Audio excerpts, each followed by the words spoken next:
Dog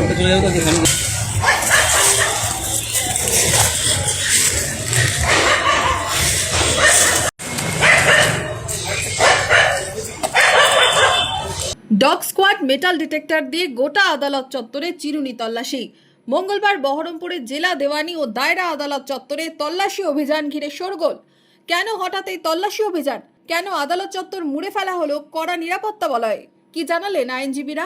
এটা দেখুন, নিছক একটা ইমেলে ভুয়ো হলেও পরে পুলিশ প্রশাসন তৎপরতার সহিত এবং জেলার যিনি পুলিশ প্রশাসনের হেড মাননীয় জেলা সুপার এবং সুপারিনটেন্ডেন্ট অফ পুলিশ এবং ডগ স্কোয়াডের যারা দেখলাম একদম তড়িঘড়ি জজ কোর্টে এসে স্নিফার ডগ নিয়ে এসে তাদের পুলিশ প্রশাসনের ফোর্স নিয়ে এসে বিভিন্ন জায়গায় তল্লাশি করেছেন। এটা আমরা দেখলাম এবং এটাও আমরা এখন পর্যন্ত নিশ্চিত হলাম যে কোনো জায়গায় কোনো বোমা পাওয়া যায়নি এবং আমরা এটা শুনে খুব আতঙ্কিত বোধ করছিলাম যে বিচারকদের কাছেও এরকম ইমেল আসতে পারে বা একটা কেউ ভুয়োভাবেও পাঠাতে পারে। এটা খুব আতঙ্কের বিষয়।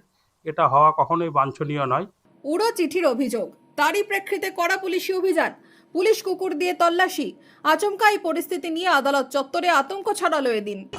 আশঙ্কা করছি যে এসআইআর জজদেরকে নিযুক্ত করা হয়েছে এবং সেই কারণেই তারা যাতে সঠিকভাবে সঠিক কাজটা করতে না পারেন, এই জন্য তাদের উপর এই ধরনের একটা আতঙ্কের সৃষ্টি করা হয়েছে। ভারতবর্ষের একমাত্র জায়গা, নিরপেক্ষ জায়গা, সেটা হচ্ছে বিচার ব্যবস্থা।